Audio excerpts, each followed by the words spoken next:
Hello, my name is Richard Cohen. I'm an educator, author, and psychotherapist. I am so excited to share with you my most recent book, Healing Humanity, Time, Touch, and Talk.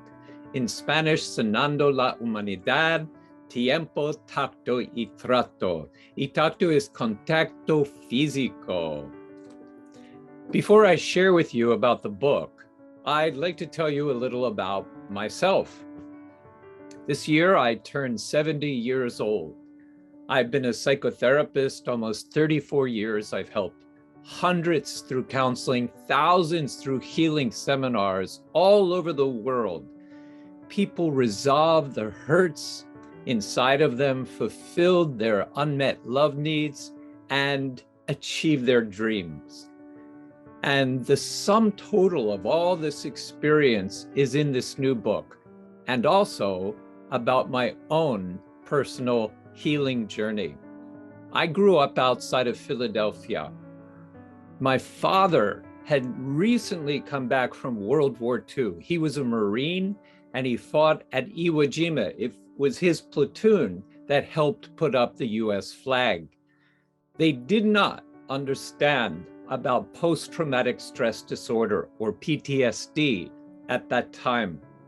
My father was so full of pain, having seen his comrades die to the left and to the right, in front, behind, and he and his platoon just kept going forward.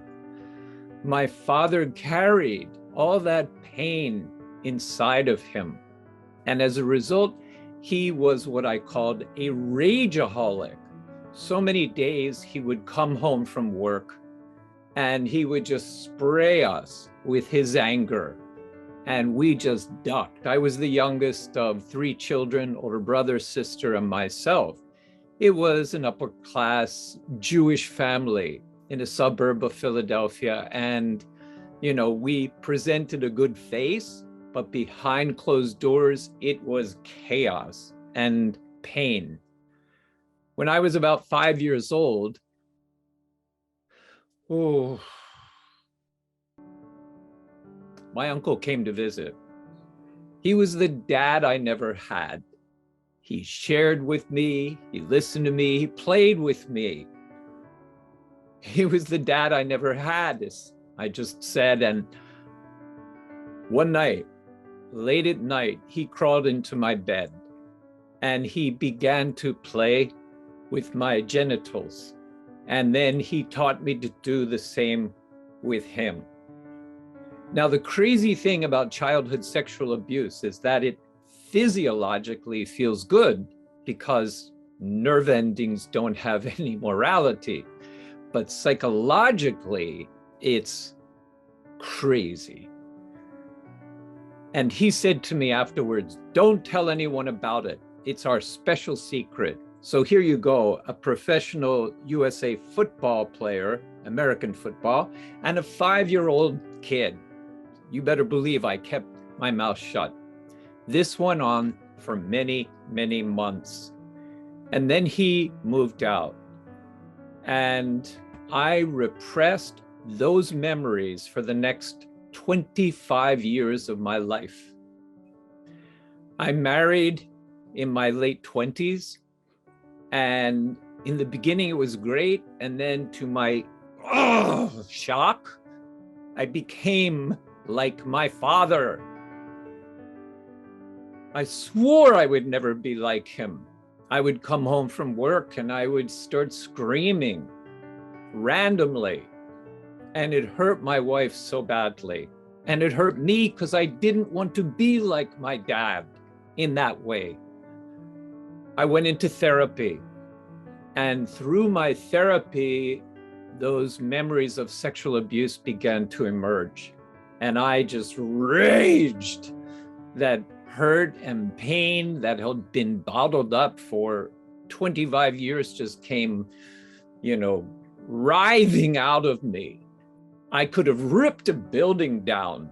And it took a long time to work through that. And also the hurts I experienced from my dad and from my mom.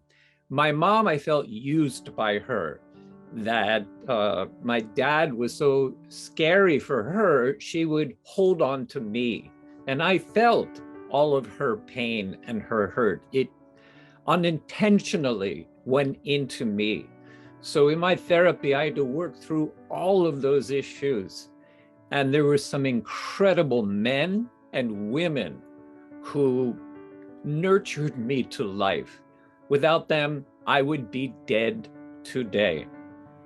And then my wife and I were living with our 2 children at the time. We have 3. At that time, they were just 2. We were living in this healing community, and my parents came to visit. And with the help of our therapist there, my parents and my wife and I shared with them about my former sexual abuse with my uncle. And my father got so outraged and he said, "I'm going to go kill him." And I said, "No, Dad, that's my job. Thanks. I'll handle it. I appreciate your care." Afterwards, we took them back to their hotel room that night.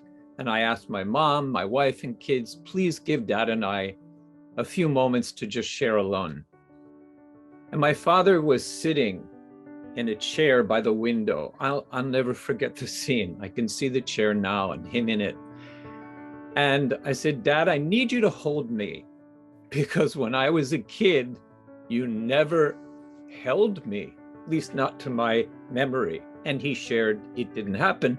He didn't know how, because he grew up in military school. So his parents were essentially platoon sergeants.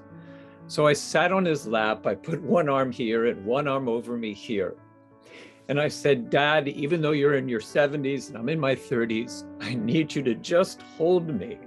And I started to cry and cry uncontrollably. And he doesn't like tears because he has so many repressed emotions inside of him.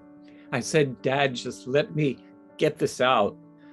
I just want to get out this hurt and pain and feel your love in its place." And he did. He was quiet. And when he was just holding me and I was crying, I saw scenes of my life and what I did for love, all the sexual relations and other things I did. And I said, while I was crying, "Dad, I didn't want sex. I wanted your love. I was looking for your love in their arms." And in that moment, I felt his tears just hit my face. I was crying, and my father, who never cries, was crying. And it was the first time in my life that he and I bonded as a father and son. I'll never forget it, and I know he never did either. A few years later, I asked my mom to visit us, and she came. And I said, "Mom, I need you to hold me, please. Just hold me." And she did. And I started telling her about hurts from my past, and she started speaking and trying to justify. And I said, "Mom, stop! I just need you to hear me." And she finally agreed. Hard for a Jewish mother. And I did the same with her. I just started recalling all the things of childhood. And all the different scenes were coming up like a movie screen. And I was crying and she was crying. And after I was finished, she didn't need to say a word. I just needed to get it out. And I was always afraid of my mother touching me because of that uncomfortable feeling while I was growing up from her. And I pulled up my shirt. I said, "Would you just rub my back?" And she did. And it was like, I know that sounds so simple for many. For me, it was a miracle. And I internalized her beautiful mother's love. So I reconciled with both my dad and my mom. And I had to do it with other figures, my uncle, of course, and others from my childhood. And after I finished or got through it, well, we're all a work in progress. I'm, 42 years married, My wife and I have 3 amazing adult children. I've helped, hundreds in therapy, thousands through healing seminars in the US, Latin America, Europe, the Middle East, and I'm still growing. We're all wounded and working on ourselves. And that's why I'm so excited to share with you about the Healing Humanity Time, Touch, and Talk book. I've had this idea over the past 27 years, and I've been taking notes and writing ideas down, and finally it is born. And I hope that this will be such a blessing for your life. And I'd like to break down now in the next 3 videos, the time, the touch, and the talk sections of the book. Stay tuned. Thank you very much.